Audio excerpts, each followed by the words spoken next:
प्यारे विद्यार्थियों, तरुण school PKT YouTube channel पर आपका स्वागत है।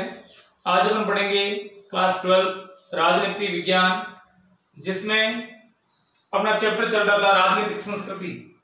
सेकंड इकाई का सेकंड चैप्टर था राजनीतिक संस्कृति। आमंड और पावेल ने राजनीतिक संस्कृति को 4 भागों में वर्गीकृत किया था, वो अपने पिछले वीडियो में पढ़ा था। आज हम पढ़ेंगे राजनीतिक संस्कृति और राजनीतिक सामाजिकरण में संबंध। राजनीतिक संस्कृति और राजनीतिक सामाजिकरण में क्या संबंध है, इसमें देखो राजनीतिक संस्कृति और राजनीतिक सामाजिकरण में घनिष्ठ संबंध है। दोनों एक दूसरे से जुड़े हुए हैं। कैसे जुड़े हुए हैं कि राजनीतिक सामाजिकरण की प्रक्रिया से राजनीतिक संस्कृति की उत्पत्ति होती है। राजनीतिक सामाजिकरण की प्रक्रिया के द्वारा ही राजनीतिक संस्कृति को उत्पन्न किया जाता है, इसलिए दोनों में घनिष्ठ संबंध है। दोनों एक दूसरे से जुड़े हुए हैं, यानी दोनों को एक दूसरे से अलग नहीं किया जा सकता है। क्यों नहीं किया जा सकता है कि राजनीतिक सामाजिकरण की प्रक्रिया के द्वारा राजनीतिक संस्कृति का विकास होता है, राजनीतिक संस्कृति की उत्पत्ति होती है, इसलिए दोनों एक दूसरे से जुड़े हुए हैं। राजनीतिक सामाजिकरण की प्रक्रिया के द्वारा ही राजनीतिक संस्कृति के मानकों, इनके विश्वासों, इनके मनोवेगों, इनकी मान्यताओं को एक पीढ़ी से दूसरी पीढ़ी तक हस्तांतरित किया जाता है या पहुंचाया जाता है। अब देखो राजनीतिक सामाजिकरण की प्रक्रिया के द्वारा क्या होता है, राजनीतिक संस्कृति के जो भी मानक हैं, अभिकरण है, इनके जो विश्वास है, उनके मनोवेग है, उनकी मान्यता है, उनको एक पीढ़ी से दूसरी पीढ़ी तक हस्तांतरित किया जाता है। जैसे परिवार के प्रमुख जो आचरण, मानक, विश्वास, मनोवेग जो सीखते हैं, वो अपने आने वाली संतान को हस्तांतरित करते हैं ना, तो उसमें सामाजिकरण की प्रक्रिया का अहम योगदान होता है। तो राजनीतिक संस्कृति के मानकों, विश्वासों, मान्यताओं को एक पीढ़ी से दूसरी पीढ़ी तक पहुंचाया जाता है। जैसे पहुंचाने में परिवार है, शिक्षण संस्थान है, मित्र मंडली है, धार्मिक संस्थान है, जनसंचार के साधन है, इत्यादि का बहुत बड़ा योगदान होता है। इसमें देखो इस प्रक्रिया में, किस प्रक्रिया में, राजनीतिक संस्कृति के जो मानक है, जो विश्वास है, जो मान्यता है, उनको एक पीढ़ी से दूसरी पीढ़ी में पहुंचाने के जो प्रमुख अभिकरण है, जो प्रमुख तत्व है, या जो जिन जिन तत्वों का जो योगदान है, उसमें प्रमुख है परिवार। ये अपने पिछले राजनीतिक सामाजिकरण में पढ़ा था। राजनीतिक सामाजिकरण के प्रमुख साधनों में पढ़ा था परिवार, शिक्षण संस्थान, राजनीतिक दल, जनसंचार के साधन, राष्ट्रीय प्रतीक, इनको पढ़ा था। तो राजनीतिक सामाजिकरण की प्रक्रिया के द्वारा ही राजनीतिक संस्कृति के मानक, विश्वास और मान्यताओं को एक पीढ़ी से दूसरी पीढ़ी तक पहुंचाया जाता है। और इन पहुंचाने में जिन अभिकरणों में महत्वपूर्ण जो योगदान है, वो है परिवार, मित्र मंडली, शिक्षण संस्थान, धार्मिक संस्थान, राजनीतिक दल, जनसंचार के साधन जो है, इत्यादि अपनी महत्वपूर्ण भूमिका निभाते हैं। यानी परिवार का जो प्रमुख है, उनका जो विश्वास है, उनकी जो मान्यता है, आने वाली पीढ़ियां प्राप्त करेगी। मित्र मंडली यानी जो बच्चा, जो व्यक्ति जैसे व्यक्तियों की संगति में रहेंगे, तो उनके आचरण है, उनके विश्वास है, उनके जो मानक है, उनको ग्रहण करेंगे। शिक्षण संस्थान के अंदर शिक्षण संस्थान का जो वातावरण है, वहां का जो परिवेश है, उनका भी उस पर असर पड़ता है। धार्मिक संस्थानों का है, राजनीतिक दलों का है, जनसंचार के साधनों इत्यादि से व्यक्ति कुछ न कुछ सीखता रहता है और आने वाली पीढ़ियों में हस्तांतरित होता रहता है। अब देखो राजनीतिक संस्कृति और राजनीतिक सामाजिकरण में समानता में देखो, राजनीतिक सामाजिकरण की प्रक्रिया यानी राजनीतिक सामाजिकरण ने राजनीतिक संस्कृति को क्या दिया है। तो पहली प्रमुख बात देखो, राजनीतिक सामाजिकरण की प्रक्रिया के द्वारा राजनीतिक जीवन में निरंतरता बनी रहती है। राजनीतिक सामाजिकरण की प्रक्रिया के द्वारा ही राजनीतिक संस्कृति में या राजनीतिक जीवन में निरंतरता बनी रहती है। तो जीवन में निरंतरता बनी रखने में किसका योगदान है, राजनीतिक सामाजिकरण का है। और राजनीतिक संस्कृति में निरंतरता बनाए रखने में सामाजिकरण का बहुत बड़ा योगदान है। इसलिए दोनों में क्या है, घनिष्ठ संबंध में, दोनों आपस में एक दूसरे से जुड़े हुए हैं।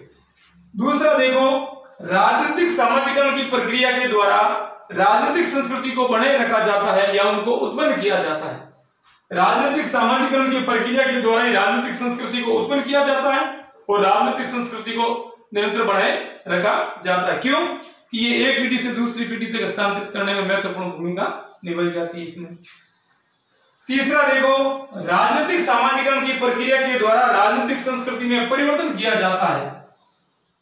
राजनीतिक सामाजिकरण, सामाजिकरण समाज में निरंतर चलने वाली एक प्रक्रिया है। समय परिस्थिति के अनुसार, आवश्यकता के अनुसार उसमें क्या है, बदलाव होते रहते हैं। तो ठीक उसी प्रकार राजनीतिक संस्कृति में भी परिवर्तन किया जाता है, यानी राजनीतिक संस्कृति है वो स्थिर नहीं है, परिवर्तनशील है, समय परिस्थिति के अनुसार अपने आप में बदलाव होता रहता है। जिस प्रकार सामाजिकरण समाज में निरंतर चलने वाली एक प्रक्रिया जिसमें समय परिस्थिति के अनुसार बदलाव होता रहता है, उसी प्रकार राजनीतिक संस्कृति में भी परिवर्तन होता रहता है। तो इसलिए दोनों में ये भी घनिष्ठ संबंध है। राजनीतिक में परिवर्तन राजनीतिक सामाजिकरण की देन है। अगला है राजनीतिक सामाजिकरण की प्रक्रिया के द्वारा राजनीतिक प्रणाली नए दबाव और तनावों को झेलने में सक्षम होती है या सहन शक्ति विकसित कर लेती है। राजनीतिक सामाजिकरण की प्रक्रिया के द्वारा, देखो सामाजिकरण समाज में निरंतर चलने वाली एक प्रक्रिया है जिसमें समाज में अनेक दबाव अनेक तनाव आते रहते हैं। तो उन दबाव और तनावों को झेलने में सहन शक्ति विकसित कर लेती है कौन, राजनीतिक संस्कृति या राजनीतिक प्रणाली।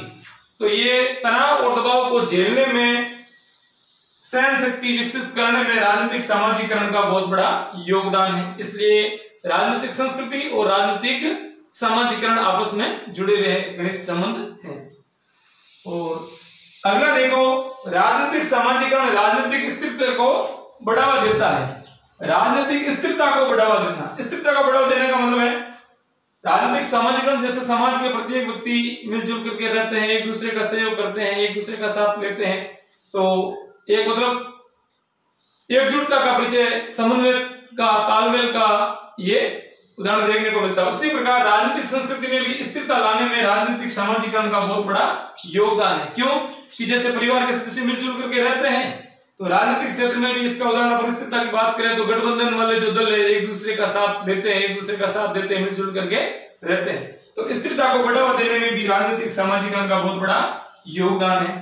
तो ये तो बात हो गई राजनीतिक संस्कृति और राजनीतिक सामाजिकरण में संबंध।